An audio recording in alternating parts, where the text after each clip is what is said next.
The New Zealand tourists so far in the Test series. You'll be keen to see if they can complete a famous clean sweep themselves against the Kiwis this afternoon. The third and final Test is taking place at Headingley, Leeds. That's the scene. John Money and Ray French are there. Yes, good afternoon from John Money, Richard Duckinfield and myself from Headingley, where, as you said, this Great Britain side are keen for a clean sweep of this John Smith's Test series for the first time in 23 years, and even Darrell Powell there biting his nails, I think, to wonder whether it can be done. All the preparation has been done in the background, the same for the Kiwis, one or two very nervous physiotherapists and reserves there, and a very confident Mal Reilly. He's worked 6 years on this Great Britain squad, and now I think he's bearing the fruit.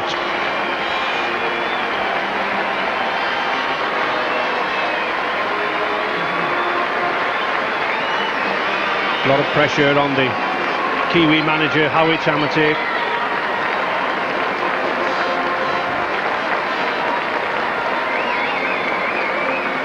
The Kiwis signing off this 11-match tour here on a ground which has had over £2 million spent on refurbishments, and there could be no finer setting for a farewell.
Despite the drizzle and rain here at the Headingley Football and Cricket Complex, a good crowd assembled, and with all 8 tries in the previous 2 tests coming from those backs as expected, no changes in that area, but a couple of new faces in the pack.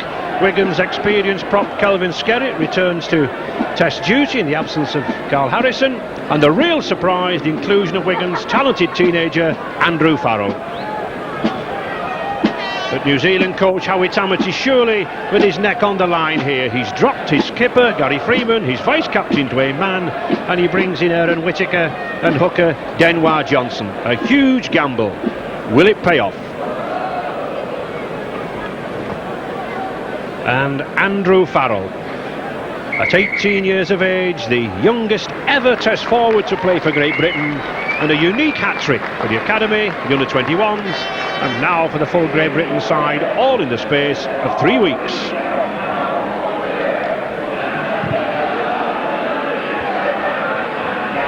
And Greg McCallum, welcome visitor to Britain, in charge of the 89 series, the 91 series with France. Very quiet, unassuming referee, but a very firm one.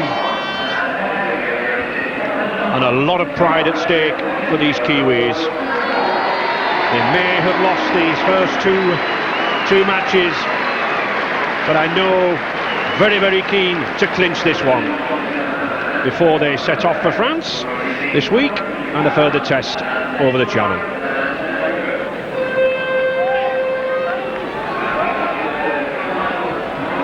pitch as ever here at Headingley, in good condition despite the heavy rain overnight.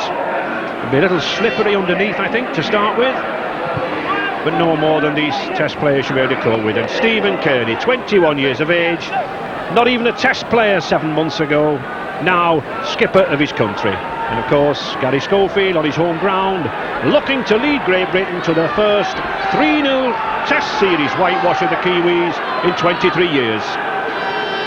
Could be a great occasion for Schofield. You think the Kiwis will spoil it, John? Well, I don't know. If you go 2-up in any series, I think the advantage lies with the team that hasn't won a game. I think they come in with great motivation to do well. So, but this Great Britain side looks like a super side, and they'll take some stopping today. So Great Britain's Andrew Farrell right into the action straight away. He'll be glad of that first touch of the ball. Edwards back to Davis. Had an influence on this series with his kicking. Dave Watson. Nowhere. Good tackle by Kelvin Skerritt, aided by Carl Fairbank. Kiwis still driving this ball in.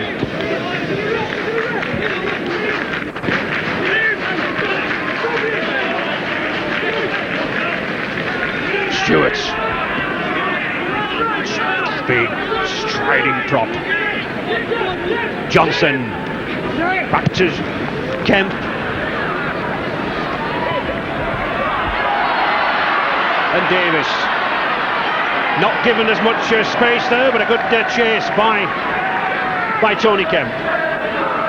To Devereux, the hero of that second test at Wigan.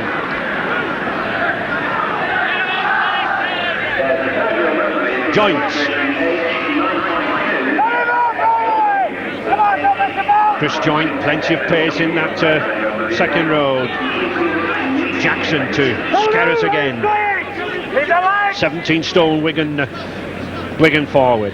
Edwards and Davis directing operations in the kicking strings.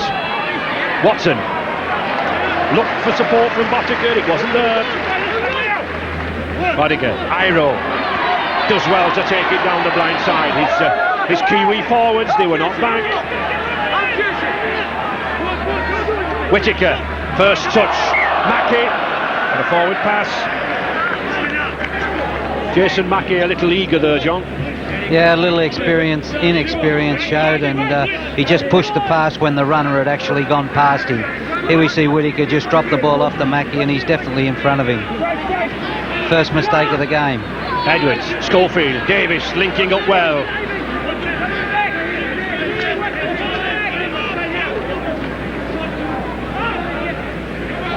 Schofield again, and that's a pinpoint kick. Clark and O'Fire have got the pace, but I think Boddicker will beat the pair of them. He does. Good cover back there by Fran O'Boddicker from that right wing. The kick was well placed, obviously practiced. Yeah, it was a nice little set piece. If you noticed the scrum play, they brought Jonathan Davis in, and he just ran in like he was doing. He didn't really hit that back line, and then it set it up for no fullback in the defensive line and a kick and chase. Davis again, feeding Farrell. He's into the action, is this youngster. He's no schoolboy at 17 stones and 6'4", this number 11 for Great Britain. Skerritt. Plenty of size in this Great Britain pack. Skerritt adding a couple of stones extra. Schofield. Good long ball there to Newlove. Well held by Iro. Schofield. Edwards. Jackson. Almost through. The tackle by Pongia. Edwards again. The directing operation. Schofield. Well, looking to launch John Devereux there, a little bit exasperated with himself, but at least trying to open out play.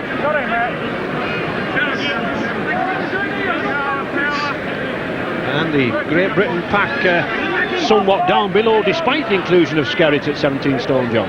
Yeah, that's very surprising. I always was of the opinion that the New Zealand pack wasn't very big, but that certainly surprises me.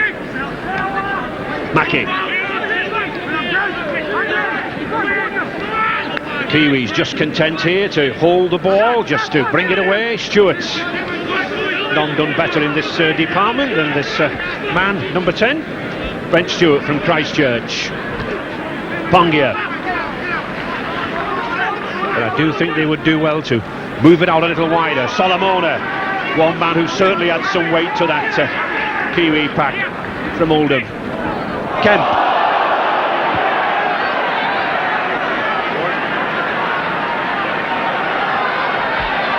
Davis. Skipper, Kearney, well up. Offiah. Gavada. Good play by the two wings there, John, coming in midfield. Yeah, it's good to see them get involved and not actually stay out in the wings and wait for opportunities to get in and do some hard work early in the game. Edwards directing Joint, runs onto it very well. Possibly one of the youngest ever back threes in this Great Britain side of Joint, Farrell and Clark. And a good kick from Clark. Sends Watson back. He's got to pick this up in his in-goal area.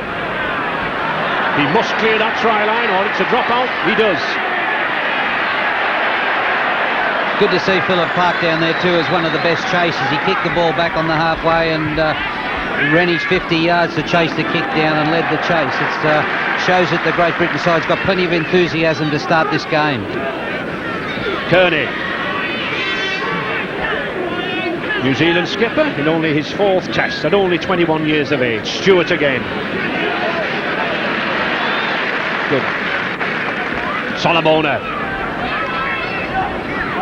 Seems to be, back to Whittaker.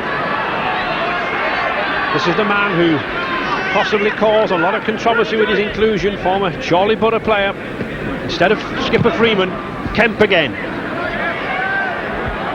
Any significance, John? Kemp keeping the ball low, putting it along the ground, possibly because of the wet conditions?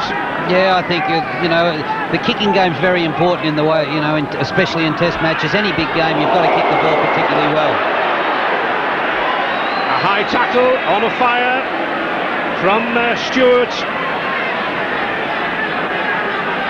Martin Offiah just brings the ball in here, hits the line very hard. Brent Stewart comes across and the left arm goes right above the shoulders and around the neck. Not a lot of damage done, but certainly an illegal tackle. Offiah acknowledging not too much damage. And Stewart a ticking off.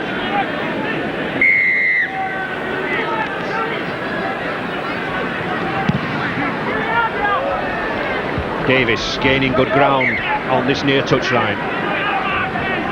Skerrett looking to restore himself to this Great Britain front row, coming in for the injured Carl Harrison, who had 2 very, very good tests. Edwards again to Furbank. Brought in yesterday, Carl Furbank, for the Richiers, out with gastric flu. Schofield, Clark, coming in at an angle, trying to upset the defensive lineup of that Kiwi side there. Edwards again. Sean Edwards, number 7, the man more responsible than anyone, I think, for the axing of Gary Freeman. A high one. Watson's underneath it. The fumble. Gary Connolly, but Frano Botica once again. Number 2 there, taking advantage of Davis's kick. Kevin Iro. Playing on his own ground. Iro. Rapati. Just put his signature to forms to join Featherstone Rovers when he comes back from the French section of this Kiwi tour. Mackie. And one player looking for a British-based club. To Watson again. Brings Kearney inside him. Well covered by Skerrett. Oh, a slip. Sean Edwards really worked up. had a good series, this Wigan halfback. Farrell. Doesn't seem anything wrong in this boy's confidence, John. Farrell. No, he's a player that, he's a young player. I used him at Wigan last year, and he certainly plays with maturity above his years. He's very confident, very cool, and he takes the right options on the rugby league field. Edwards, the dummy. Oh, he's got Clark outside him. Chose to come inside. Good cover. Good sweep by hooker there. Denwa Johnson and Mackey. Scarrett again. Been missing with a knee operation in recent weeks. Edwards trying to bring the forwards off him. Oh, he does. He brings Carl Fairbank. And Fairbank's over for the first try of the afternoon. Delight on Carl Fairbank's face. He was demoted to travelling reserve this week. Richie Hurst came in, and hasn't Carl Fairbank come back with a bang? What a way to prove yourself. Carl Fairbank, Bradford Northern forward, his second try. Yeah, the ball comes to Edwards here. He just runs for the corner post.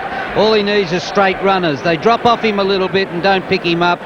He unloads the ball to Fairbank, coming hard and very straight. Good hit and spin, and he's over the line. Good try. Beautiful move by Edwards. Just the ball at the right time, and that's when a forward should come in crashing in. Watson can't hold him, and it's a try.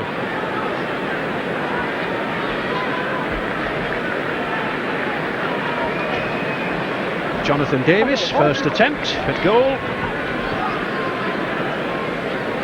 Been in good form, especially in this series. 6 goals and a drop goal in the 2 tests, and 42 goals in the season. Gary Schofield, a little rib injury. He'd want to stay on a little early for the skipper, but he certainly looks in pain.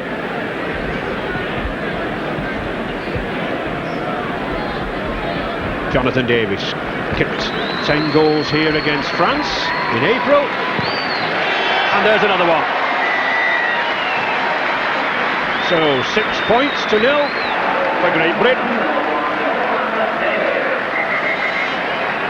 and as good as that score is, the sad sight there of Gary Schofield coming off just looks a knock in that rib area, and obviously in considerable pain.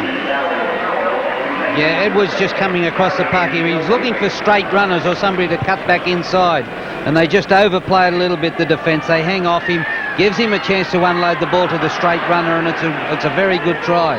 It's just the start that Great Britain needed. Darryl Farrell.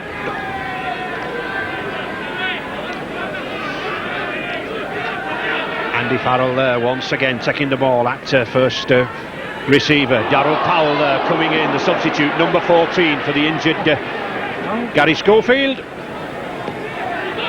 Fairbank.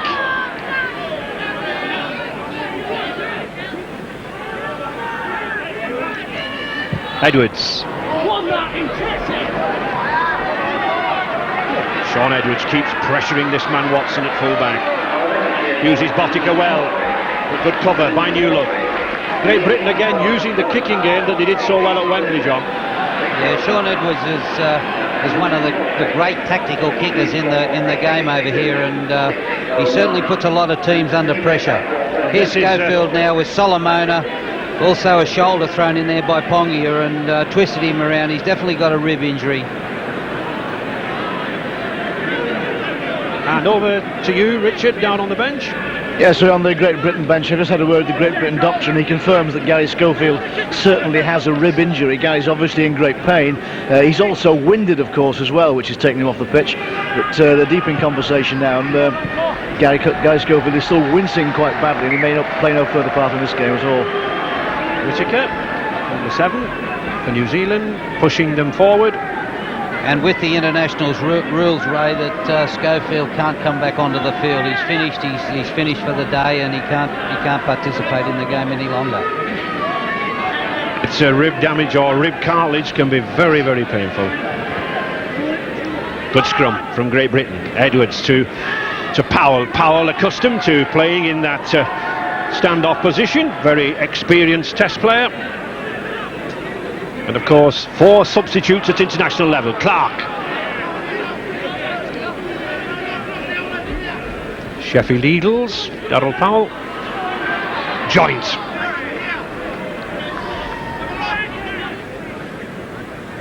Edwards, the kick again, spreading Watson from one side of the field to the other. Has Jason Williams this time moving back. Williams coming in for the deposed Sean Hoppy.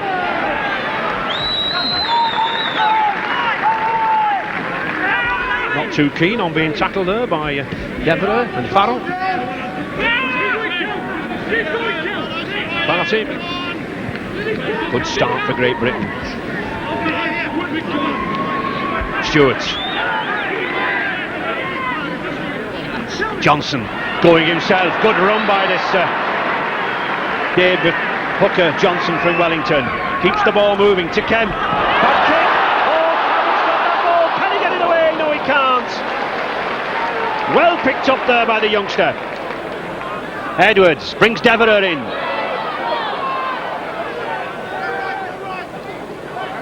Jason Mackey and skipper Kearney taking care of Devereux. Edwards again, always in possession. Powell, the missed ball to Davis. Newland does well to go. Oh, he slipped on that surface. But it was well done. Edwards gets it out to Powell. To the defence, looks for Fairbank again. Watson. And an obstruction try the referee is giving.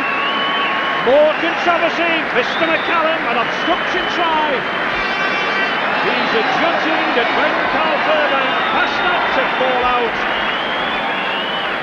the Great Britain, Phil Clark was held back and the try has been awarded. Obstruction try, of course, awarded under the posts. And Mr. McCallum again, not afraid to make a decision. We had a similar try.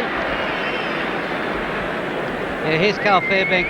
The ball inside to Philip Clark, I think it was, who could have gone in under the posts. And the tackle came in very early before he had a chance to catch the ball. Tony Kemp was the culprit. And here we see, John, that the try, Powell puts it back to Fairbank, he puts it to wild pass, Phil Clark is obstructed, and as Mr. McCallum told the players, the try is awarded to Phil Clark. Obstruction try under the posts. And another goal under the posts.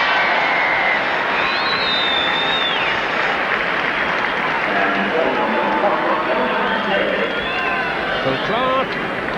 Wigan moves forward, just 22 years of age, takes Great Britain out even further. 12-0, just 17 minutes gone.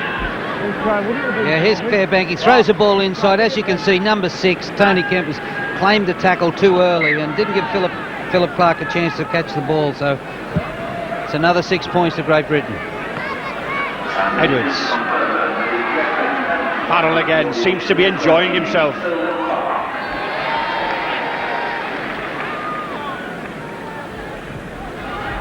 Jackson.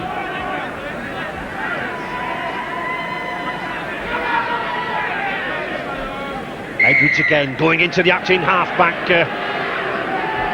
position, but a penalty. Holding on to the Kiwi. Is it worth going for goal, John? I mean, they are 12-0 down. Oh, it's early in the game. I'd take the 2 points. And no finer kicker to take the 2 points than number 2, Frano Botica.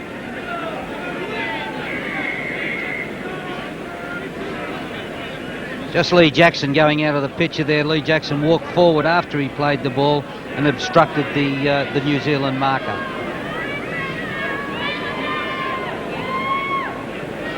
The New Zealand side were guilty of going to sleep a little bit at marker in the lead-up work to that last try. Newlove went to dummy half. Both markers moved to the inside, and Newlove went 50 yards down the sideline, which set up the last try. so it's an area that they're going to have to tighten up. Frano Botica, Rugby League's leading goal scorer this season, 48 goals to his credit.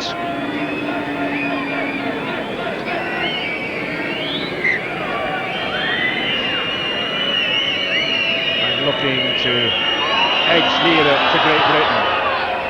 He strikes it well and true. It's 2 points, so Frano Botica's name on the scoreline, and New Zealand now trailing just 12 points to 2. 20 minutes gone in this first half.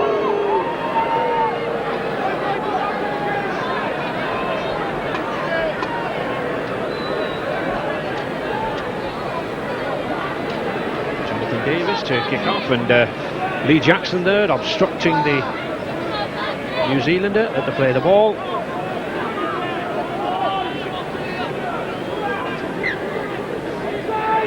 Jonathan Davis. Again, a kick along the floor, hoping to skid the ball off this wet, greasy surface, but picked up well. Strong burst again by this man Stewart. Botica taking the ball there. Shouldn't have a wingman really taking the ball in that situation. This is the type of man who should be coming. Solomona to Johnson. Having a good game around the rucks, this hooker. Only 5'8", but big man, 15 stone. Kearney, another big man. Perhaps New Zealand's outstanding forward in this series, John. Yeah, I think he's played very well and very effective out there on the edge of the ruck. 1 or 2 passes out, that's the place to use him. And he's made quite a few breaks in the series on the edge of the ruck, out around the half and the standoff. Johnson. And again, lying on. Great Britain penalised, lying on at the play of the ball. Johnson very keen to get up to play it, and it's Jackson again. Yeah, here's Lee Jackson here holding down, and it's a judgment call. The referee's got to make a decision on that, and he's ruled that Lee Jackson just held the player down too long. And Mr. McCallum just asking Frano Botica what he wants to do. And as ever, Botica wants to kick. It's good distance, 35 metres, right out on that touchline. But I doubt, John, would I think I've ever seen a better kicker from the touchline than this man. No, Botica can certainly hit the ball well, and he's one of the greatest goal kickers that I've ever seen. Speaking as his former coach, I would just about go on the record here and say that's just about outside Botica's range, but we'll know in a moment. But Botica's probably a better judge than I am. He seems to float them over, John. This instep kick. Few nerves. Steadies himself. It's hit the upright. Picked up by a fire. Can he find some space?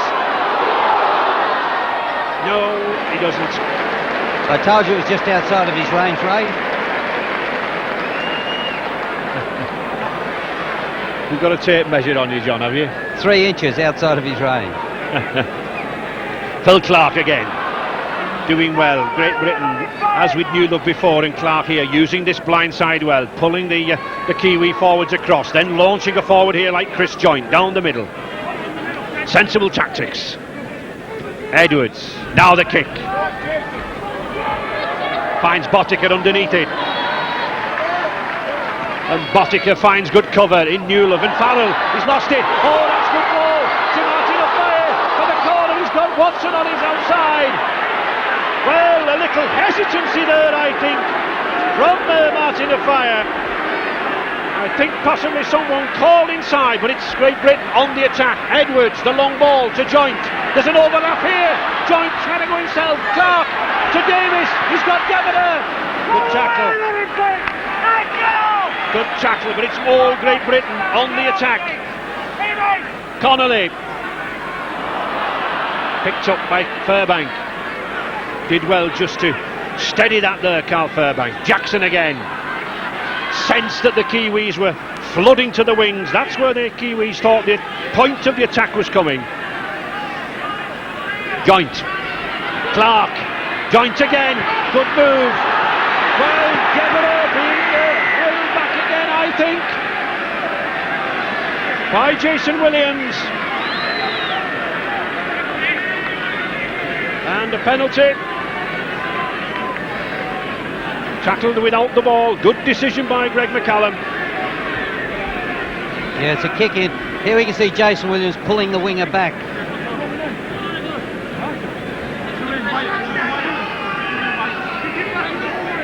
Great Britain confident, wanting to keep on the move, keep the pressure on New Zealand.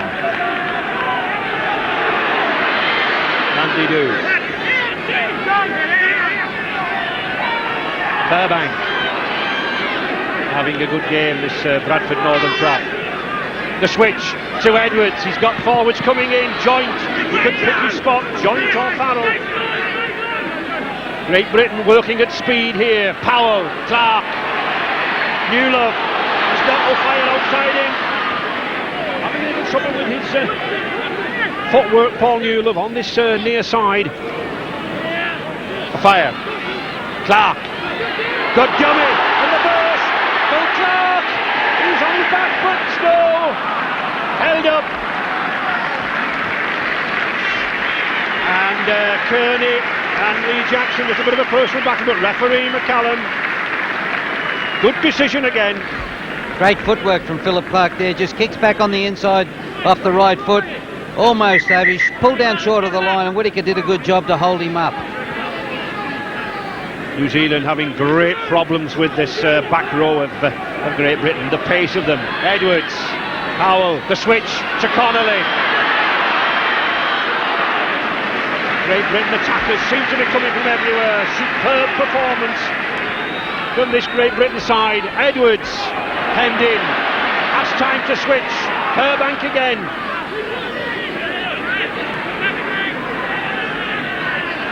No relief for New Zealand. Scarrett pounding down. Recovered from his knee injury, number 8. Scarrett. Edwards. Powell. What's a good kick? But no, not this time. No try. Mr. McCallum judging the knock-on. Just the slightest. Edwards on a run around here, just kicks the ball, goes into the opposition, but the referee's ruled it's come off somebody's hand there. Might have been a dream test match for Andy Farrell. Yeah, it just hit his hand, apparently. Just hit Farrell's hand. Aaron Whittaker. Scrum half for New Zealand. Had a season with Chorley Borough. Mackie. He's desperate for a season over here with the British club. 27 minutes in this first half. 12-2. Great Britain.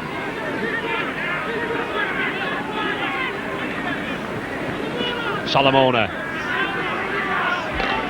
Would you believe it? This man's referred to as Tiny Solomona. 17 stones. Stewart. Never fails to gain ground at first receiver. Kemp. Pushed into a hurried kick. Into space and time for Davis. Good chase by Pongia and number 7 Whittaker. A fire. Just look at that for possession, John. 83%. I mean, that's an amazing statistic. Certainly is when you get into a test match situation, and unless they can turn things around, New Zealand are looking down the barrel of a big loss. Well, there is some possession for the New Zealanders now then. The first time really in possession in this 20-metre area. Johnson, Solomona. And John, you and I were only speaking before this match kicked off about the number of handling errors made by this New Zealand side. There's another crucial one, isn't it? Yeah, it certainly is. You just can't afford to drop the ball here like Solomon has done early in the tackle count. Newlove. And there it is, New Zealand leading already, 4-3. But of course the Kiwis handling errors in the vital areas of the field. Using that short side again. Scarrett. Great Britain using this short side, the blind side, with the forwards a lot, John. Yeah, they're getting a lot of good ground out of it too, and then they'll just work the ball up. One more tackle. Sean Edwards, it'll go back to Sean Edwards. He'll kick the ball away from the fullback, and Great Britain are back in the New Zealand half. Jackson spots the gap. Quickly sealed by Solomona and Kearney. Now the Edwards kick. As predicted, to Watson. Uses Botica. But Great Britain following up very, very quickly. Powell, Furbank. Watson again.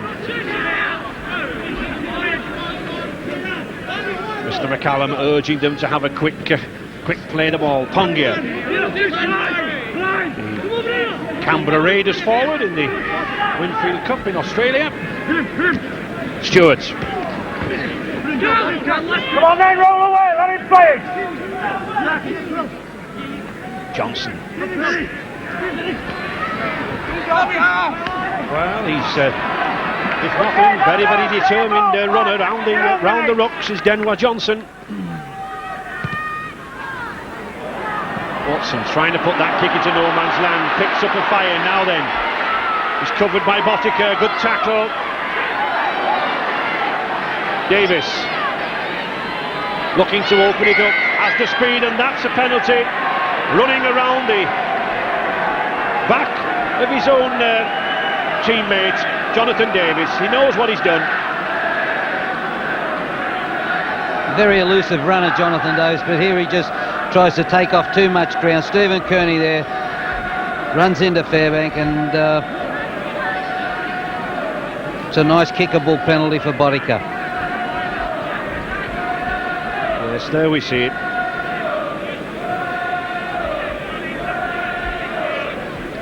(12-2) to Great Britain. And is this one within his range, John? Yeah, I'd back Botica here. I think I would too.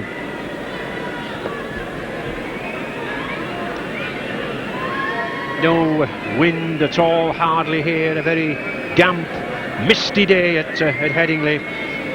Not very good conditions for kicking from running in from underfoot, but doesn't trouble Botica. Troubles the electronic scoreboard here at Headingley. Another 2 points for New Zealand. At least they're keeping in contention despite the tremendous possession difference. 12-4 for Great Britain.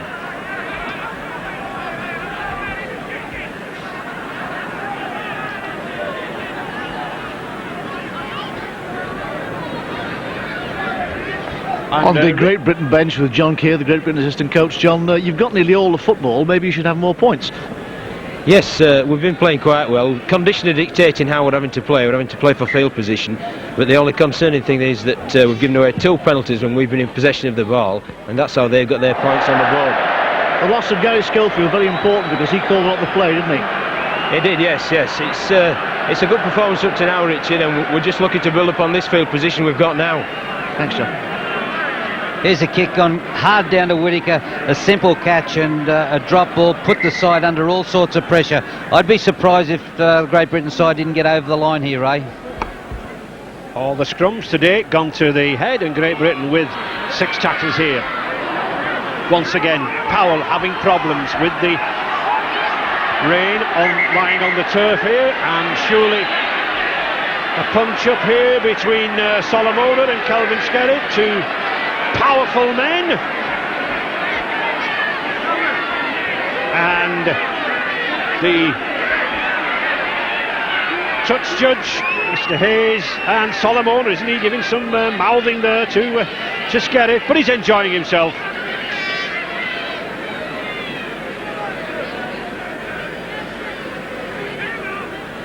The touch judge just having a word with Mr. McCallum. Jeff Hayes indicating the problems between these 2 men.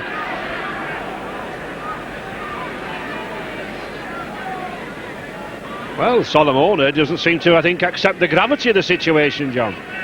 No, this is a test match, and the big number 8s, they've just tangled in the scrum, and the referee's got them together. Going to sort things out. We'll see which way the penalty goes. It's a play-on situation. Mr. McCallum, very calm, very assured, but very firm, has the respect. Oh, and just look, the two of them are right in there. Skerritt and Solomona again. Skerritt led into the tackle. Solomona was very determined to tackle him. And he's having a word with Skerritt about the elbow, John. He led with the elbow. Lifted the elbow in the tackle. It was a silly play. I mean, he's got the elbow up too high. Well, lifting the arm up, gets up under the chin of Solomona, and you can be penalised with the ball in your hands as well as in defence. personal rivalry there, John, costing Great Britain 40 metres. And Stewart drives in, and suddenly this test match rises up a notch or two. Johnson, just 5 minutes remaining in this first half. Solomona takes 3 to put him down. And Mr. McCallum moving very, very close to the tackles. Johnson. Fairbank. Almost par for the course there, John. I can't remember the Kiwis going 6 tackles. No, they haven't, and you know, things just need to be calmed down here on both sides. There's a couple of mistakes come in, and the crowd's noticeably lifted, and there's a bit of excitement coming to the game, but both teams need to calm down.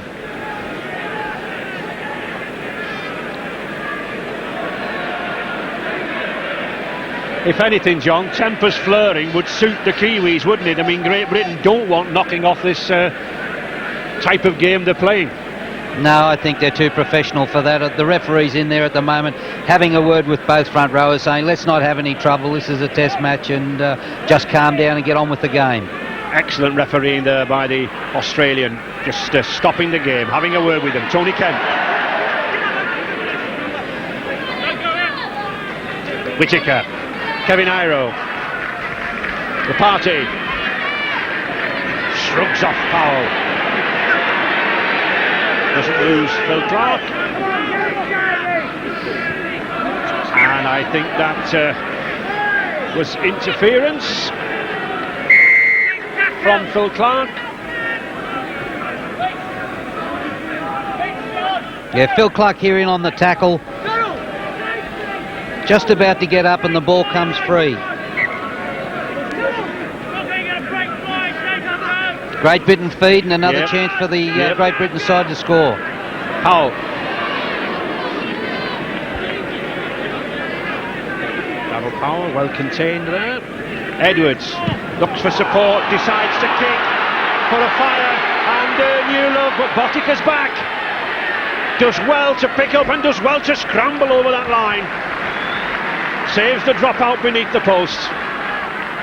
And interesting to see Jason Williams coming across there, number 5. Good cover for the Kiwis. Watson. Oh, and again he spills it. Connolly and Deverell outside it. But this pitch, John, is really causing problems underfoot, isn't it?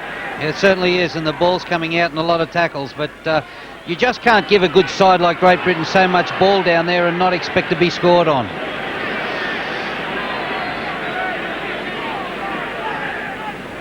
Edwards trying to bring the pack on. He does. He brings Farrell. Has these forwards, this Farrell, Joint and Clark running off him, coming at the angles. Here's another one, brings Deverell in. Great Britain 10 metres from that Kiwi line. A try now would be devastating for New Zealand. Gets the ball out to Edwards again, to Skerritt. Forward pass. Kelvin Skerritt, he knows it, he says it was a forward. A grin on his face. Skerritt here twisting and pushing out of tackles, and releases the ball there, but the referee's already blown the whistle, brought them back.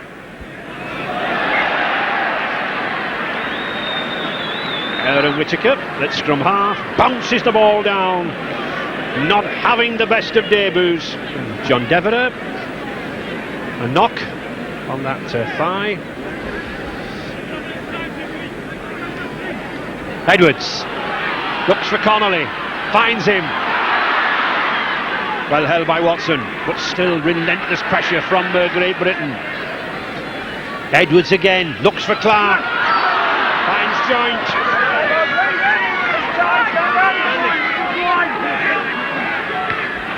Edwards, Furbank, always seems to be lurking around there. One or two players out, coming off Sean Edwards. Jackson, Edwards again, to Joint. Oh, the gap was there.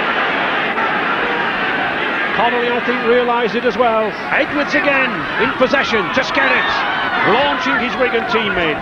The fifth tackle. Edwards, Connolly, well picked up by Whittaker. Good cover there by Aaron Whittaker. Certainly was. They survived a lot of pressure, and it looks like now they'll be able to hang on until half-time and go in with the scorelines fairly close, which sets us up for a really nice second half. Stewarts, you think Great Britain didn't make the best use of that pressure there, John? Should have gone wider, the ball? Well, I think they were concerned about their control, Ray. I think they've seen New Zealand squander possession, and I think in the back of their minds is they're saying we must play out our 6 tackles, we must control the ball. Solomona.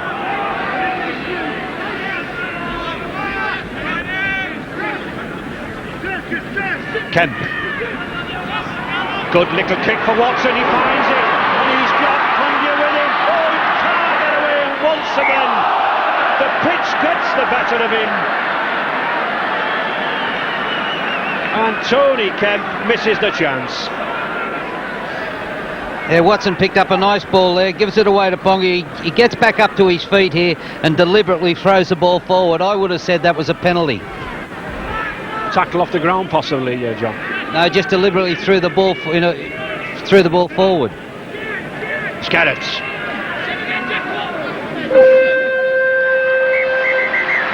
Half time. Very satisfactory performance from Great Britain. The 2 tries there, one for Fairbank, one for Clark, and the 2 goals for Davis. There's no doubt about it that Coach Mulreilly, tactically again, far superior to Howie Tammet in the New Zealand outfit, John. Yeah, he's done a great job, Malcolm, with this side, and they're very professional. They know what they're doing. They're aware of a lot of the finer aspects of the game, and a superior side, but it's not showing on the scoreboard. New Zealand's still in this game.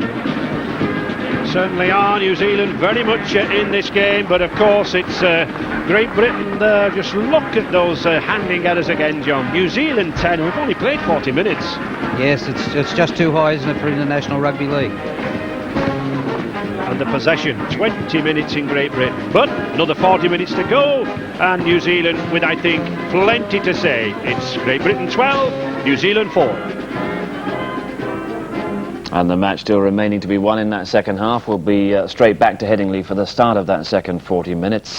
We're rounding up the soccer news in a moment or two. Not much around at the moment, not many goals, especially in the Premiership.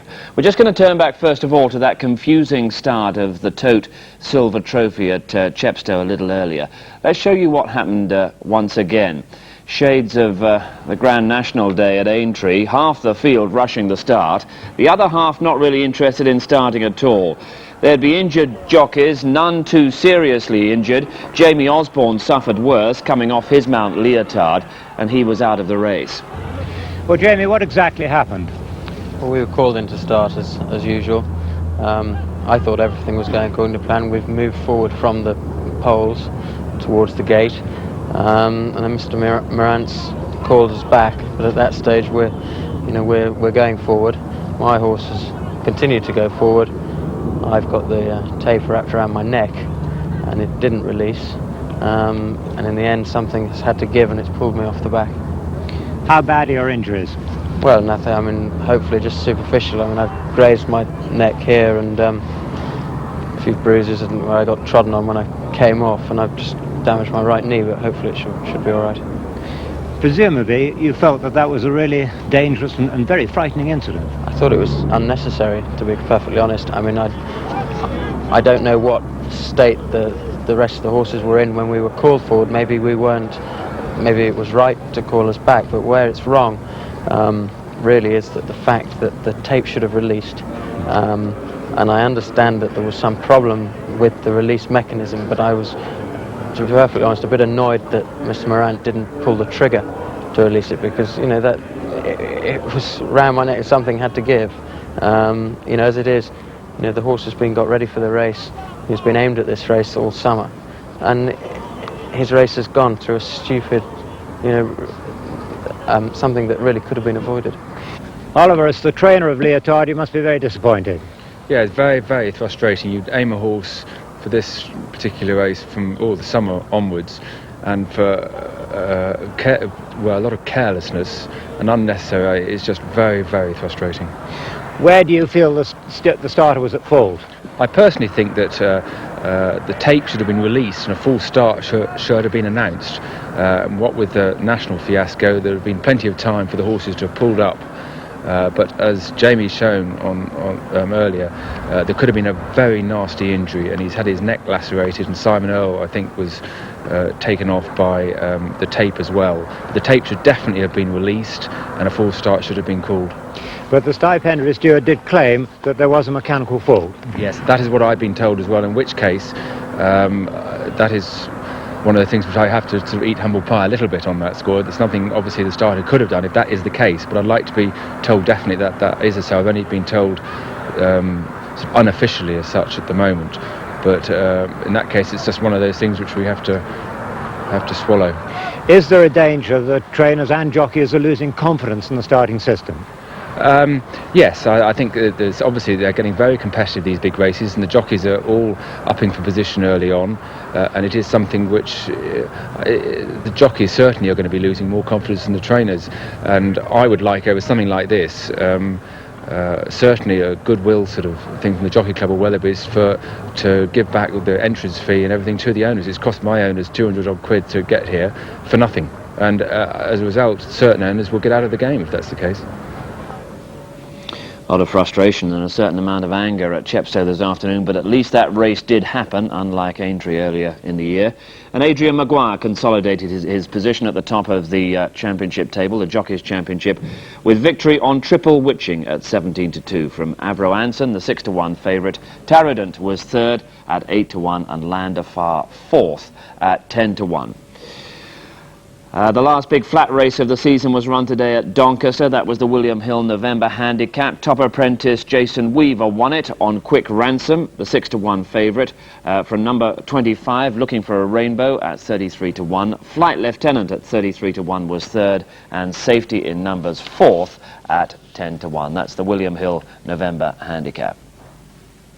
Now let's turn our attention to what's happening on the soccer scene. Not a great deal in terms of Premiership goals, and it's certainly goalless at Highbury, Arsenal and Aston Villa. Arsenal desperate for goals there. They've had, 4 goalless draws in their last 4 league games. And at Highbury this afternoon already, Ian Wright has missed a penalty, and it's Arsenal 0, Aston Villa 0 coming up to half-time there. Coventry City 1, Everton 0. That was Mick Quinn putting Coventry ahead after 27 minutes. Ipswich Town 0, Sheffield Wednesday 1. Nigel Jemson put Wednesday ahead with 19 minutes gone. Sheffield Wednesday 2 off the bottom. Ipswich can't seem to get any results at home these days. Leeds United 0, Chelsea 0. Liverpool 0, West Ham United 0. And Queen's Park Rangers 0, Blackburn Rovers 0. That is a half-time score. Sheffield United 1, Norwich City 1. Norwich City in second place were ahead through Jeremy Goss after 27 minutes. And a Dane Whitehouse penalty has levelled things there. It's all being watched in rather more detail by Gerald Sinstadt. Yes, Jeremy Goss's rich vein continues 27 minutes into the half here, with Sheffield United's defence in disarray after a collision. Goss got his head to a Royal Fox cross and looped the ball over Simon Tracy to put Norwich ahead. United had made the early running, with the Norwegian connection prominent. New signing Roger Nilsson dropping a huge diagonal pass onto Jostein Flo's head. That went just over.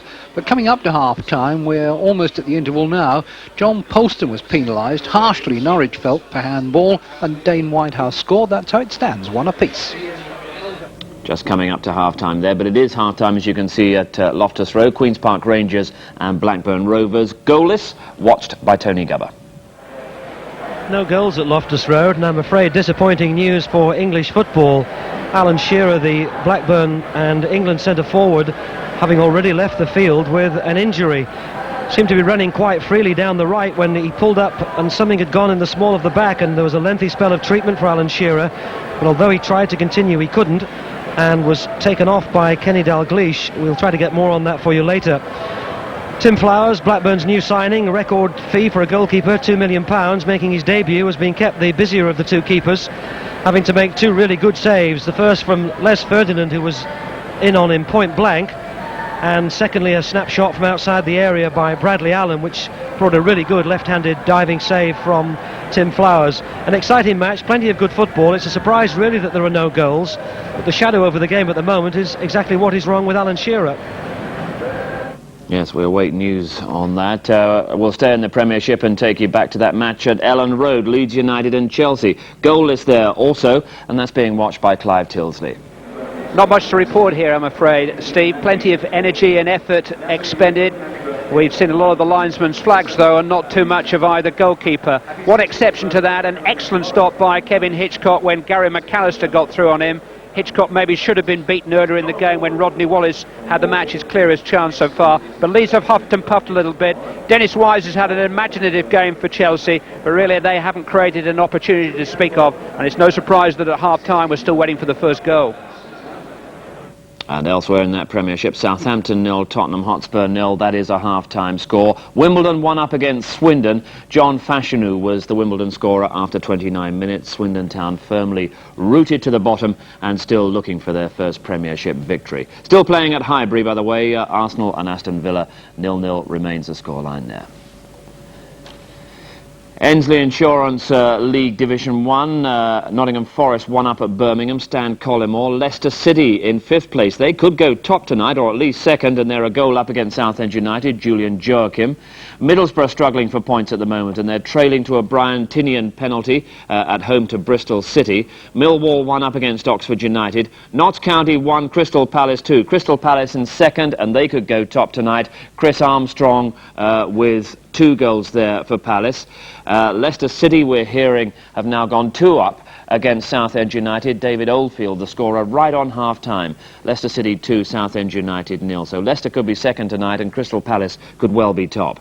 Peterborough United 0, Tranmere Rovers 0. Tranmere Rovers in third. Sunderland 0, Portsmouth 1. That was Paul Walsh after 15 minutes. Watford 1, Stoke City 1. Stoke ahead through Orlickson. Bruce Dyer has equalised for Watford. And West Bromwich Albion 2, Bolton Wanderers 0. Andy Hunt got the first for West Bromwich Albion. A Bob Taylor penalty was the second, and the Bolton keeper Aidan Davidson was sent off in the 44th minute of that match after conceding the penalty. West Bromwich Albion 2, Bolton Wanderers 0. Into the second division, and Barnet behind once again. They're bottom by 5 points. They're trailing by a goal to 0 against Bradford City. Paul Schowler 4 minutes before half-time. Bristol Rovers in third place are trailing at home to Hartlepool. Colin West the scorer after 8 minutes. Burnley 1, York City 0. Cardiff City 0, Stockport County 0. Fulham 0, Brighton 0. They're both in the bottom 3. Huddersfield Town 0, Cambridge United 0. Hull City 3, Rotherham United 1. Linton Brown and a couple from Steve Moran for Hull City. Leyton Orient 1, Exeter City 1. Plymouth Argyle 1, Brentford 0. Plymouth in 6th ahead through Paul Dalton after 4 minutes. Port Vale 2, Swansea City 0. 6 wins in the last 7 matches, Port Vale, and Ian Taylor and Andy Cook, their scorers today.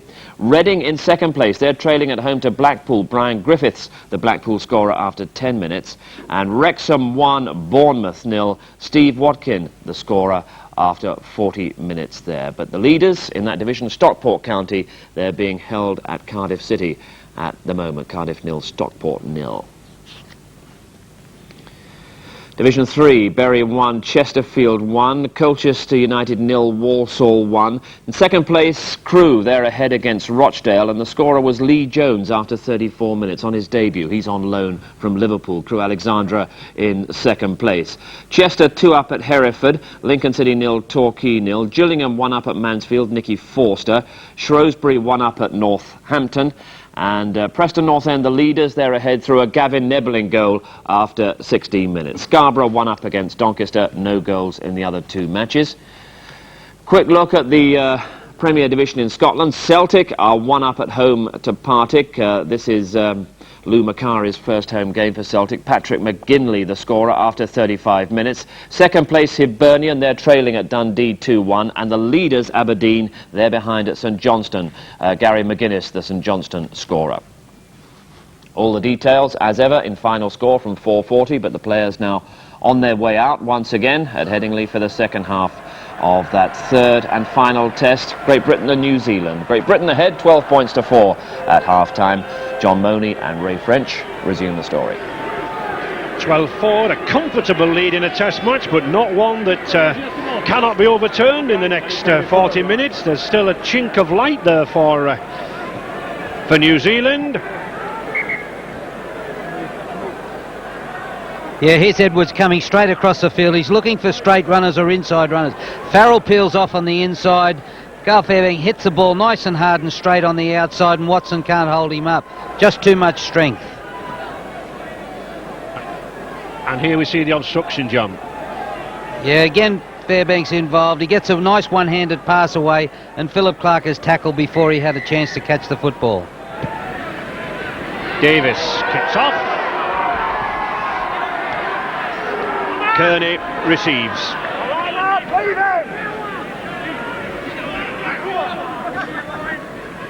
Iro. Great Britain will be wanting to hold this lead for the next 10 minutes, and Alan Tate, the substitute, coming on for Darryl Powell, and Tate moving to the full-back position, John. Yes, and Jonathan Davis will go up and play standoff, where he can do a fair bit of damage up there, and he's a good player to have in that position.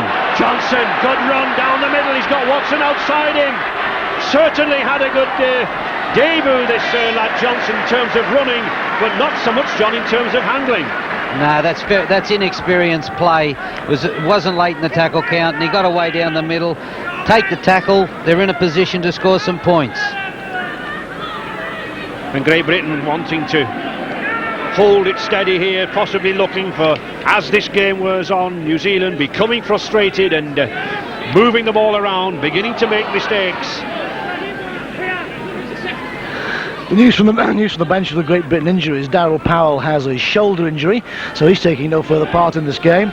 Gary Schofield, not good news, rib cartilage injury. He'll be out for at least 6 weeks. That means he'll miss the Regal Trophy match next week against Salford. But John Devereux, who had a thigh injury in that first half, he's okay, so John Devereux looks fit. Watson looks for support, finds Aaron Whittaker. Skerritt picks up.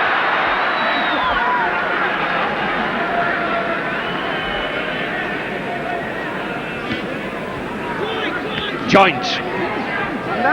I'm surprised the Kiwis haven't any substitutes on, John. Yeah, they've got some good subs on the bench, and a couple of players there that could turn the match around. They're close enough, if they use those substitutes, to come up with a surprise result. Edwards to a Fire. Fire, I don't think, really expecting that ball. But Edwards again relishing the activity here this afternoon. Farrell, another young forward, certainly being blooded here, possibly a contender for against Australia next season. Tate, well taken by Williams, and well beaten. Two men there, Williams and Connolly, who played for Canterbury Bankstown this summer. And Rapati once again knocks on. Well, John, we've hardly been playing a couple of minutes. We've seen Rapati knock on, we've seen Johnson knock on.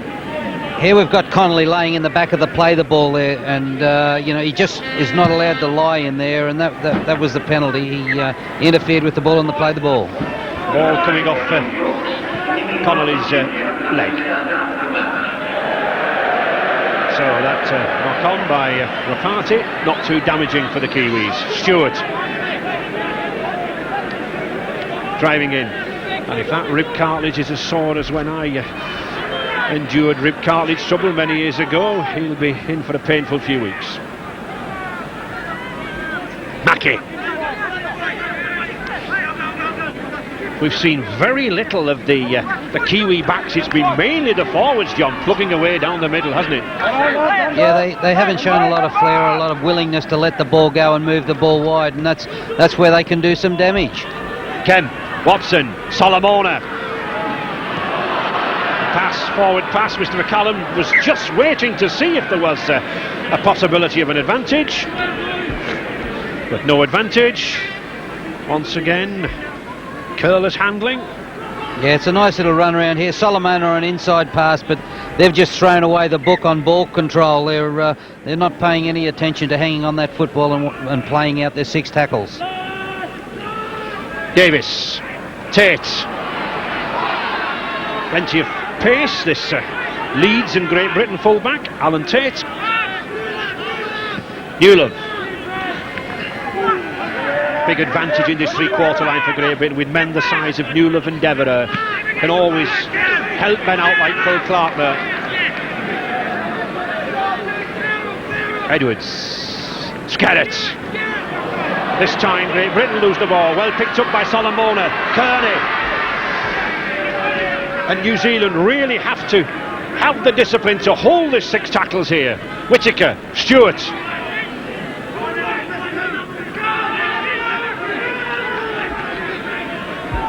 A try for New Zealand would really bring them back in the game. Mackie, Williams.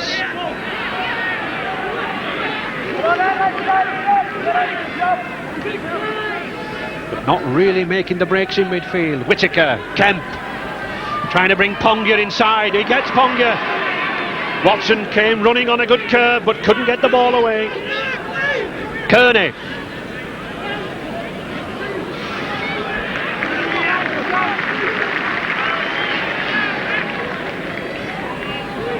Scarrett. Certainly enjoyed himself here this afternoon, Kelvin Scarrett. Chris Joynt.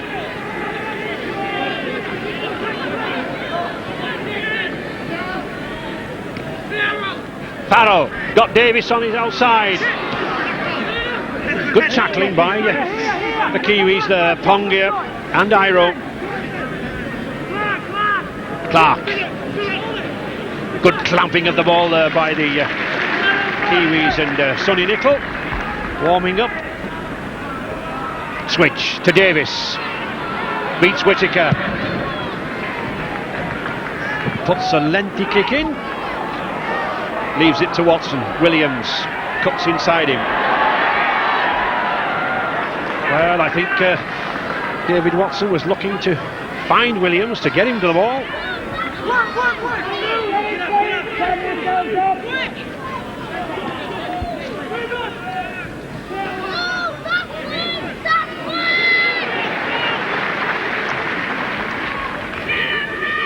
Johnson, Stewart.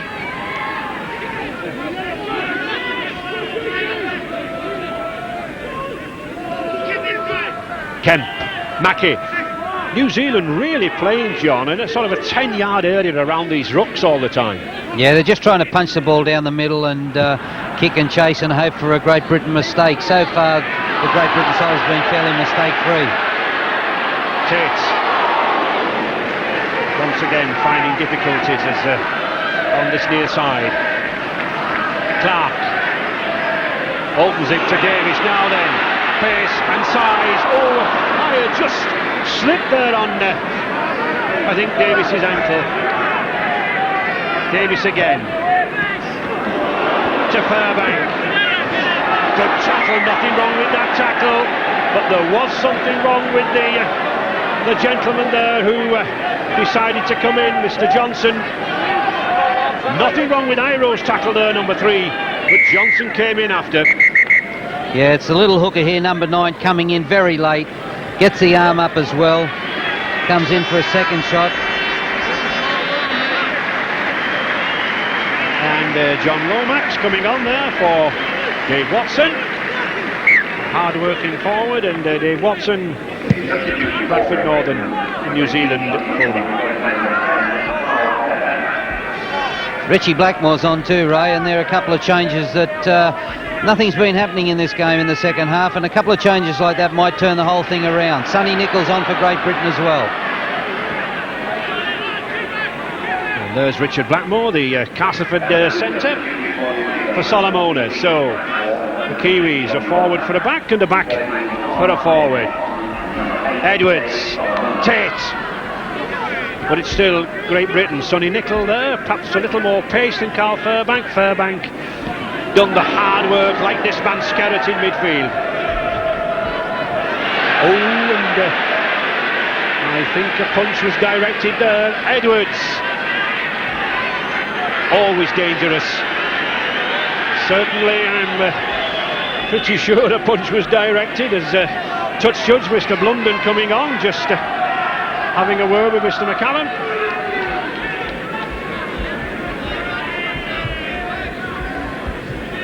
And he's looking for number 15, John Lomax. And he says, who? Me? What have I done? A picture of absolute innocence. Here's Lomax over the top here. No, he just pushes down. Looked a lot worse than it was. I don't think there was a lot in that. And unfortunately, it's a penalty, and it's in a very kickable position. Yes, it's a penalty. Not too much malice there, but really, Lomax should know better. I think it's often hard for the subs that are sitting on the bench. They're all fired up. They're watching the game. They're probably watching the game slip away from New Zealand.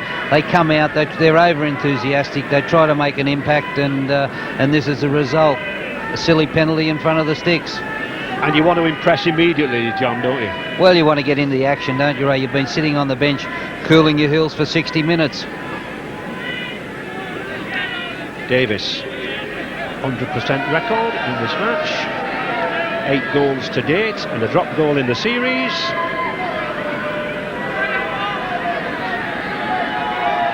And his third one of this afternoon takes him out to 19 points so far in this 3-match series.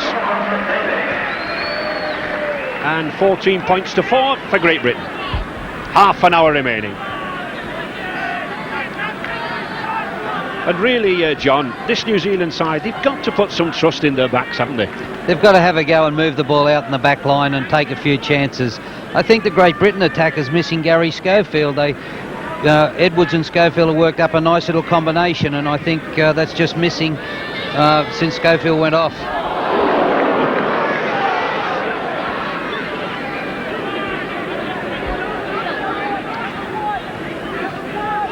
Edwards to Devereux. Not had any real running chances in this third test. 3 tries in the first 2 tests. The big, powerful Welshman. Farrell. Oh, good dummy from Farrell. He's got a fire on his outside. Oh, he's trusted to himself, and another dummy for the youngster. Play on, says Mr. McCallum. It was... no, he's giving knock on. The touch judge signalled him. He shouted play on, Mr. McCallum first. Well... Farrell apologising to a fire, but I don't think he's got much to apologise for, John, has he? No, it was a great run from the young fella, but once he gets in the clear, if you've got a player like Martin Offier outside, you've got to give him the ball. Fastest player in the game, and if he had given him the ball nice and early, well, something would have happened. Not giving him the ball, he should have hung on to it. And you know, I think Mr. McCallum was right there, not the touch judge. I think the Kiwi actually knocked the ball down, but it's New Zealand in possession, and it's Whittaker to Mackie. The forward from Northland, number 13, Whittaker again. Kemp, well picked up by Williams, playing at full back now to Kearney. Johnson, Bongia, got Rupati outside him, but a good battle between Connolly there and Pongia. Stewart.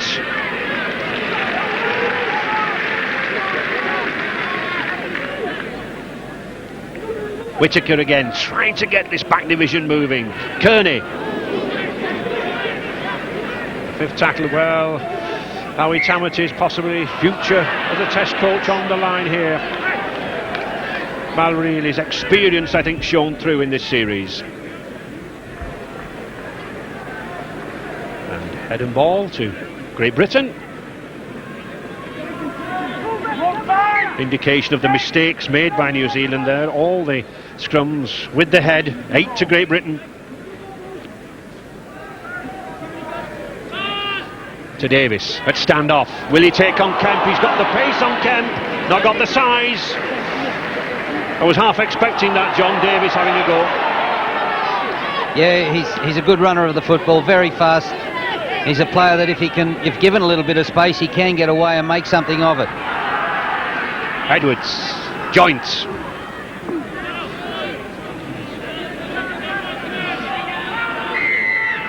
Interfering. Don't do it, says Mr. McCallum. Penalty against the Kiwi skipper. And good refereeing there. He's also having a word with Davis. He's saying, look, I know he was lying on, but don't start kicking out trying to fool me. Skerritt. He's made a good return to Test rugby, John. Yeah, he's a top-class rugby league front rower, and it's a hard job, and Skerritt's just a great player, and it's good to see that if a guy like Carl Harrison goes out of the side, a guy like Skerritt can come in and do just as good a job. Clark, switch play, Edwards bringing joint. Good movement by Edwards across the face of the Kiwi defence, trying to send one of these second rows through. Here he is again to Connolly. A good tackle by Rapati.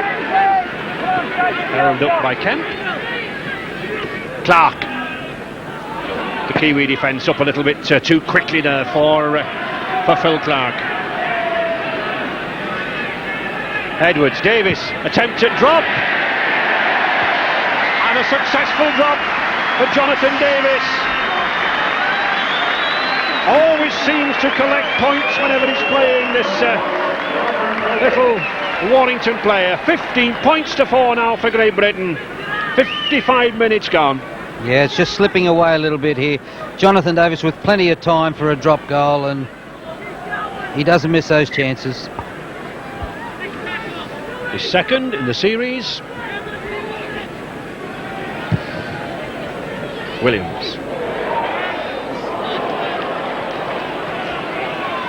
Devereux only seemed to receive the ball this afternoon in defence from kicks or helping his forwards out. Sonny Nicol, St Helens, second row.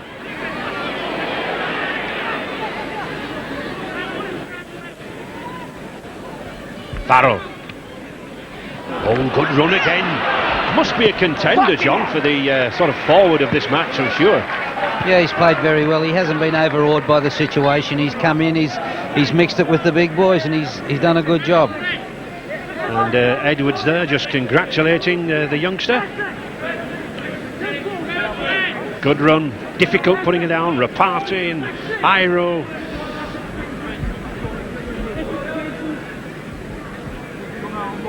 Mr. McCallum having a word with these two forwards, talking about the tackles getting a little high. Get the tackles down. Kearney and Phil Clark, the acting skipper in Schofield's absence. Kemp, look for the pass, didn't find Williams, finds Whittaker. Oh, Whittaker just edging through. And that just shows what defence New Zealand have had. In fact, all credit to them that in fact the score isn't higher than it is. 118 tackles made. Kemp, the switch inside to Rapati.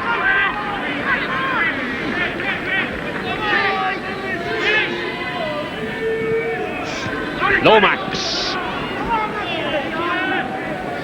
John Lomax, one of two brothers on the substitutes bench for New Zealand. Kemp. Good dummy from Mackie. Play on. And that's another 6 tackles. The ball hitting Gary Connolly.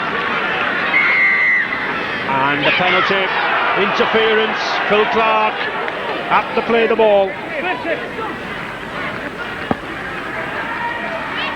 New Zealand then having their best moments now, driving in. It's skipper Kearney trying to inspire them, looking for the try. Stewart, defence needed by Great Britain. This Great Britain defence has been solid and sure in the series. Whittaker.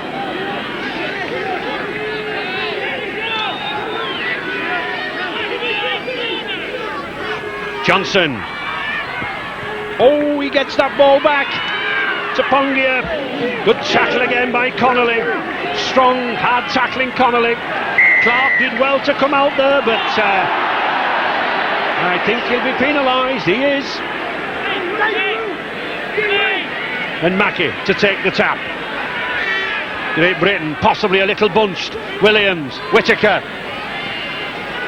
Good encroaching defence by Great Britain there. Davis and Edwards moved out very, very quickly. Sent New Zealand back 5 or 10 yards. Williams, he's a lively customer, this Canterbury back style man. Blackmore, still no way through for New Zealand. Whittaker to Lomax. Nicol and Joint take care of him. Pressure from New Zealand at last. Kemp, good pass to Kearney. Just 2 tackles remaining in this sequence. 5 metres from the Great Britain line. Johnson gets the pass out. All the way through for Kemp. The 5th tackle. Johnson. Well taken, no, but no. Connolly let it go. He took his eye off the ball just at the last second. Still New Zealand on the attack. Ropati has a go himself. We said New Zealand might come back. Here they are. Kearney shrugs off Lee Jackson. Doesn't escape Andrew Farrell. Whittaker. Lomax. Kemp with the pass. And Jonathan Davis intercepts. Now then, Davis, he's quick. But he's got Blackmore coming across. He's got Potica there. But Davis has the pace. What a magnificent try. I said wherever he is, he always seems to pick up the points. And Jonathan Davis, surely on the hour, delivers the killer punch for New Zealand. The Kiwis have pressed and pressed, and Davis has pounced. His 3rd try in Test rugby, and none better, John. No, none better, and here we see Tony Kemp. He just flicks a speculator out here, and what an opportunist Jonathan Davis is. He's just put himself in a position there to pick up the intercept, and then a sheer pace. Richie Blackmore closing in a little bit, keeps him wide of the post to make it a little more difficult kick, but certainly a great try. I think the interesting thing here, John, he's a half-back originally, Davis. You know, you expect a half-back's pace to be 20-30 yards, but he holds off 2 wingmen and a centre here, doesn't he? Yeah, he had a nice little jump start there, and he got away from everybody in the first 20 yards when he could use that blistering pace that he has. As you see here, this is where he puts the gap in between him and the opposition. From the halfway line there, we'll see Richie Blackmore holding his own, coming into it, and keeps him out a little wider. But they had Great Britain under enormous pressure up on that goal line, and but all credit to this man. The defence was sound, and when New Zealand tried to open that ball out, the mistake came. He pounced, and the try. Now seeking to convert his own effort from that 20-metre line. Well, I think possibly a little tired, didn't really put much whack into that ball, but the try certainly counting. It's not a bad time in a game to give somebody else a kick at goal after a guy's just run 90 yards. It's probably a good time to change the kickers over.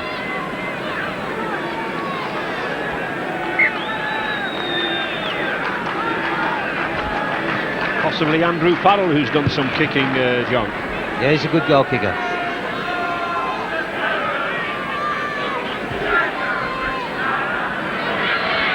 Farrell.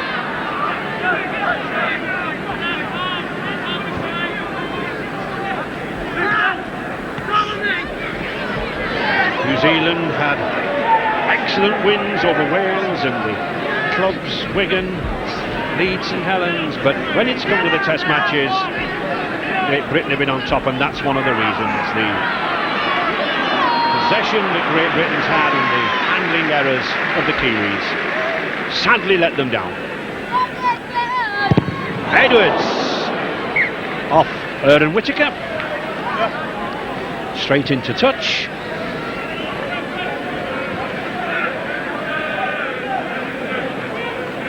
Straight off Whittaker, into touch. It was great effort from Whittaker there, but unfortunately the rules say that whoever the ball came off before it goes over the sideline, they don't get the feed. So it's Great Britain ball again and another 6 tackles. It's a little unfortunate, John, for the Kiwis, because it was a good charge down by Whittaker, and you would think should be rewarded. Yes, it was, but that's the way the rules go.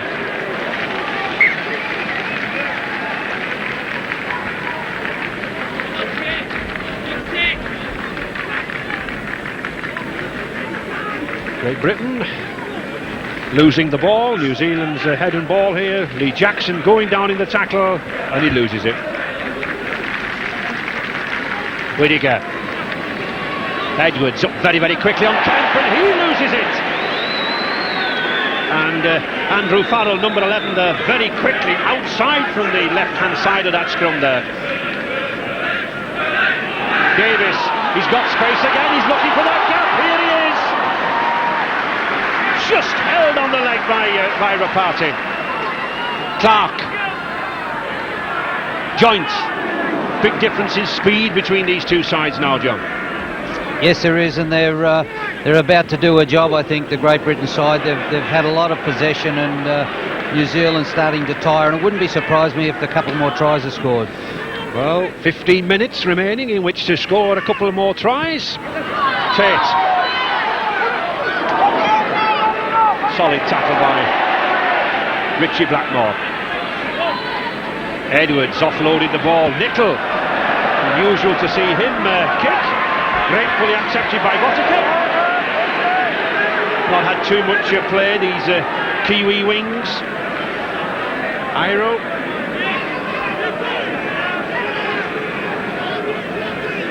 £19 points to 4. Convincing lead by Great Britain. Lomax.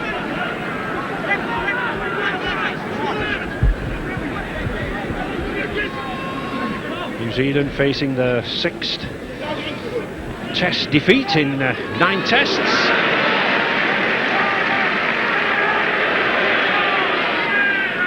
Whittaker. Kearney. The kick through, that's effective, he can gather it. Oh! Kemp just not there, but good cover again by John Devereux. Coming back, what a fine footballer this powerful Great Britain wing is. He spotted the danger, he continued with Kearney and helped his men out. That was a little high too from number 12, Ponga, on Paul Newlove. Farrell gaining in confidence. Former Oral St James amateur in Wigan. Edwards. The switch finds Clark. Oh, he's got Chris Joint with him. One of the fastest second rows in Britain. Well taken by Edwards to a fire now then. Surely Martin a fire will streak for that corner. He'll outpace them all. He does. And doesn't he just love scoring, this Wigan wing? He likes to put his head back, stretch out, and another try for Great Britain. Convincing whitewash here of the Kiwis. And a fire creeping up in those try-scoring stakes at international level. Yeah, Skerritt had unloaded the ball here in tight. Now Chris Joint gets put into some space over here on the sideline and just pins his ears back and goes for broke. As always, Edwards on the inside supporting the play. Quick ball to Martin off here, and then Martin says, see you later. Love scoring tries. Yes, good burst here by Chris Joint, St Helens second row, and I commented about Devereux coming inside, and here's the other wing of fire. He takes it, poise, pace, balance, stepping out like a thoroughbred. No one has a chance to catch him. A try all the way.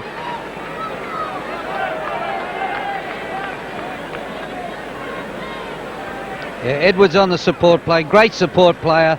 And Martin off here, he just pins his ears back.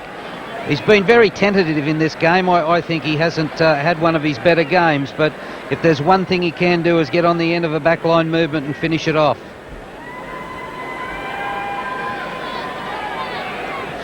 And he makes an easy chance at goal for Davis.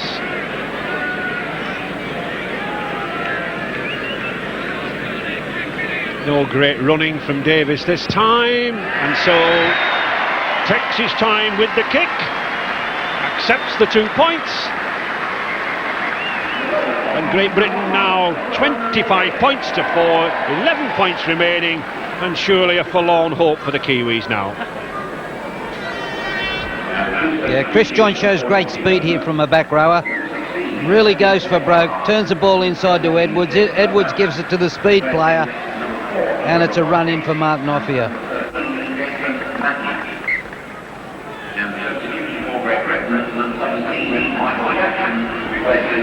Good kick.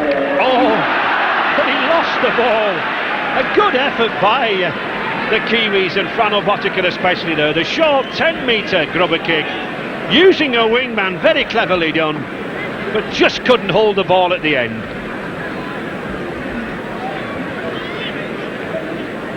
And number 17 there, David Lomax, packing down, substitute. Edwards again, every one of these Great Britain players now wanting the ball. Michael Jackson coming on for Paul Newlove. Newlove took a knock 4 or 5 minutes ago.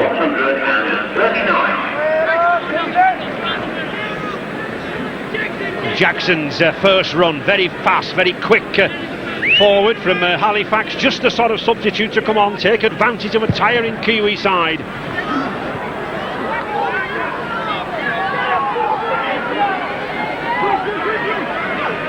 Shaun Edwards, John, very sensibly pushing New Zealand back to this 20-metre area line. Yeah, they're reaping the rewards of a good kicking game and a lot of possession in the first half. New Zealand have they've become very tired, and Great Britain are taking all advantage of it. John Lomax. On the Great Britain bench with Captain Gary Schofield looking a bit more comfortable than an hour ago. You've got a feel for New Zealand, Gary, because nothing goes right for them, does it?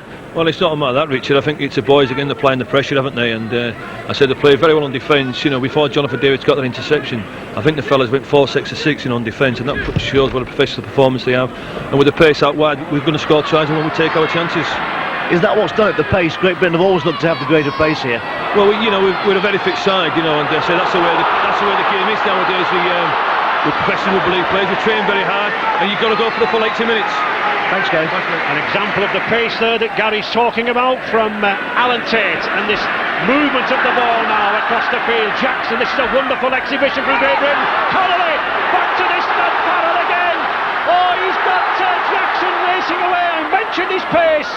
Can he get into a fire? He does. A fire, surely going for the Nicol. Well, Sonny Nicol there, almost running with the pace of an afire, but the strength and the good thought there, putting Farrell in for a try. 29 points to 4.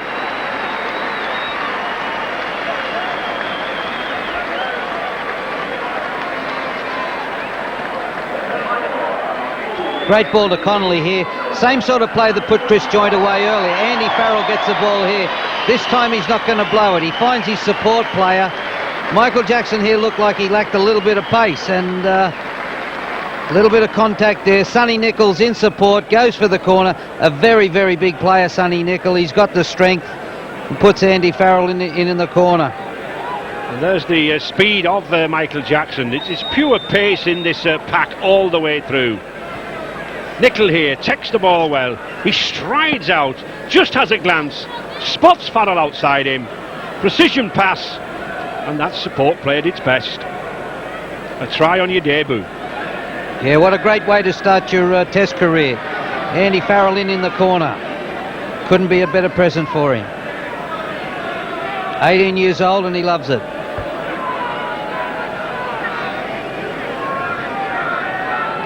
Davis, good goal-kicking exhibition here this afternoon, although I think this one is purely now academic. But of course, for his own personal reputation, he'll want this as much as any, and more so than those underneath the posts.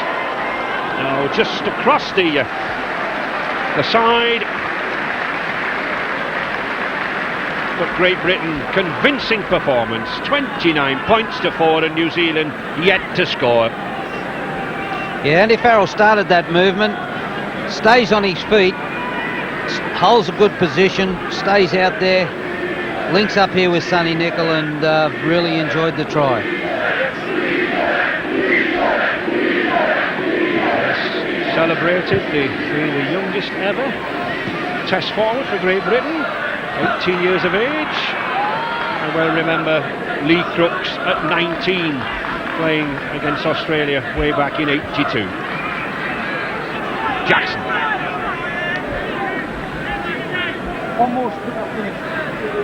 Just 5 minutes remaining here. New Zealand, I think, looking for a little consolation, perhaps a try, some comfort to take across the channel with them to France. They have a test match over there.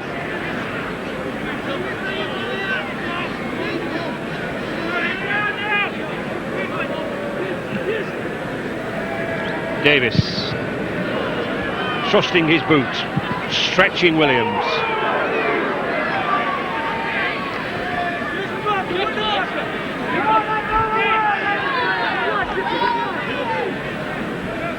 Blackmore.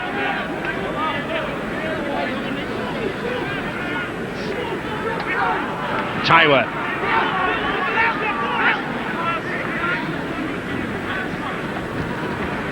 And Lomax. Number 17, David Lomax.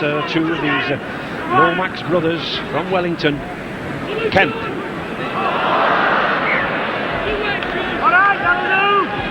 The ball hitting Tywer.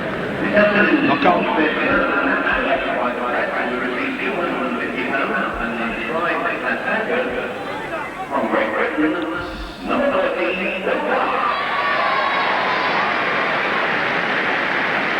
Great Britain taking their 12th scrum of the match. Good long ball from Tate.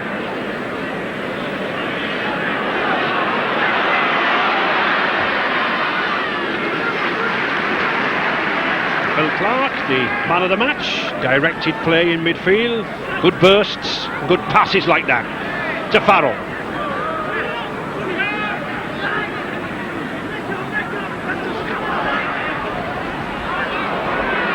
Nicol. Seen plenty of the action since his arrival on the field.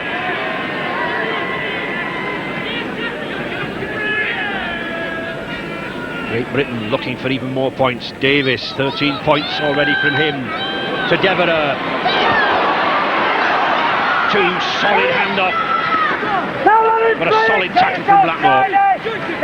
A big man there marking Devereux now. It's needed. Edwards to Joints.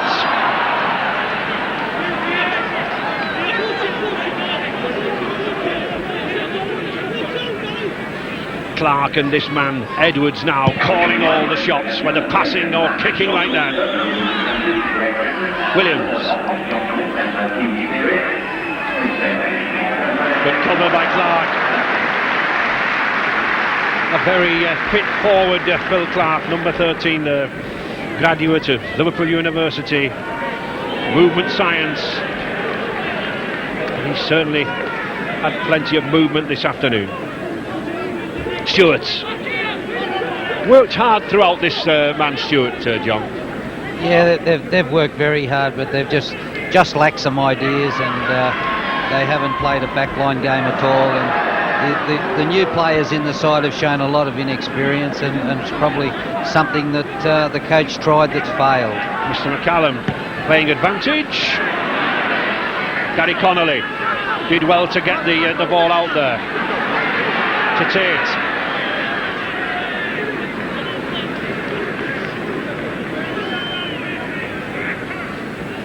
Clark taken up the dominant role since the departure of Gary Schofield with that rib cartilage damage. Farrell again. What a size for a teenager. 6'4", difficult to put down. But touch judge, Mr. London, racing onto the field again. And the Kiwi down, Lomax, John Lomax. And I think Sonny Nicol is going to be called out. An off-the-ball incident.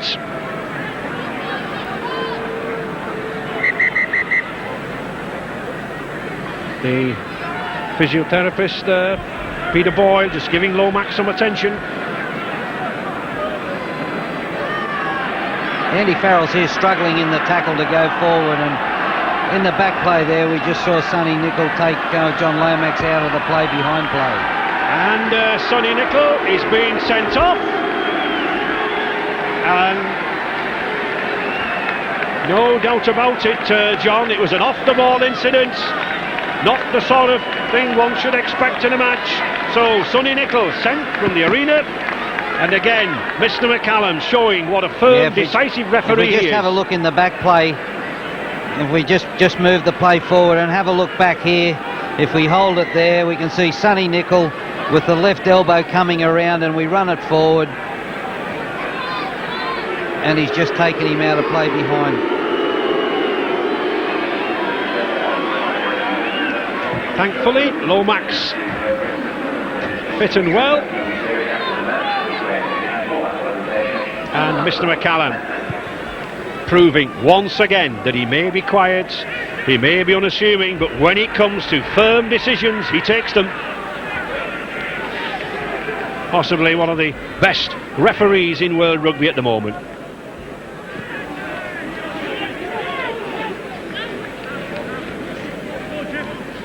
Kemp, Whittaker,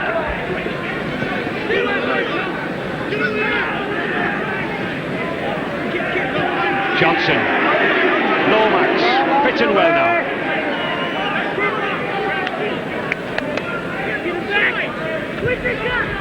Whittaker, Kemp, Kearney. Oh, good one-handed pass there from Kearney to Kemp, and Kemp keeps the movement going. Williams now looking for a consolation try. He's going to get it. Good try. He spotted his chance. He showed pace, and Jason Williams, the Canterbury Bankstown wing, races in for the consolation try. A little delight for those Kiwi supporters who have come across here 12,000 miles, and a smile for Williams himself. Yeah, Jason Williams does like to get the ball in broken play, and here he does just that. There's a bit of space there, the defensive line is broken, and Alan Tate backs off. That's his first thought, which is the wrong thought. You don't go backwards, and he's paid the price. Tate backs off here, gives him the outside, and Jason's just got too much speed there, Jason Williams.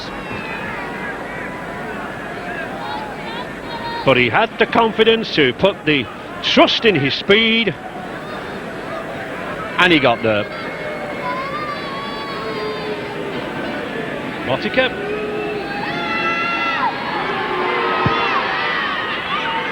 A straightforward attempt from Botica. 2 points. It's a little consolation there at the final whistle as John Devereux helped to his feet, a leg injury, but no joy, I'm afraid, for the Kiwis. Joy certainly for that man, Andrew Farrell. What a debut, a try-scoring debut.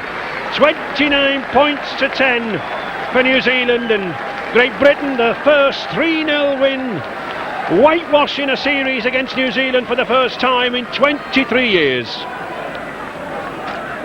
Gary Connolly, good hard tackling performance, and Sean Edwards kicking superbly in midfield, moving the ball from side to side, and John Devereux being held tough, possibly that right thigh, the knock to the thigh which troubled him earlier on. And Stephen Kearney, his debut as a skipper, not successful. Last Test whitewash here in this country, also gained with a win here way back in 1951. And what a proud day for Farrell there, John, number 11. Yeah, it certainly is, and it's been a great series for the Great Britain side, and I think we've also got to give the referee a rap. Referee was very consistent throughout the series and did a great job. He did, and Johnson there did a good job at hooker for the Kiwis. And now the presentation of the John Smith's Trophy, awarded to the winners of this 1993 series. And no doubt about it, Great Britain won the first test 17-0. The second 29-12 as the Kiwis troop off, and a delighted Malcolm Reilly. Now surely one of the best coaches in international rugby. 6 years at the helm. And Gary Schofield to receive the trophy from Derek Noble, Executive Director of Courage North. The John Smith's Trophy, and despite Rick Carley's damage and in pain, he's delighted to hold that trophy aloft. Great success for Great Britain, testimony to all the hard work that's put in over the years. Sean Edwards, he saw off Gary Freeman in 2 tests, and I think he saw Whittaker off in this one. Lee Jackson, Darrell Powell, Tate, Gary Connolly, very strong squad now. Darrell Powell, Tate, Gary Connolly and Chris Joynes, good running game. Made that try. Michael Jackson used his pace as substitute. John Devereux hobbling with that bad knock on the thigh. And Skerritt, good return. And man of the match, Phil Clark.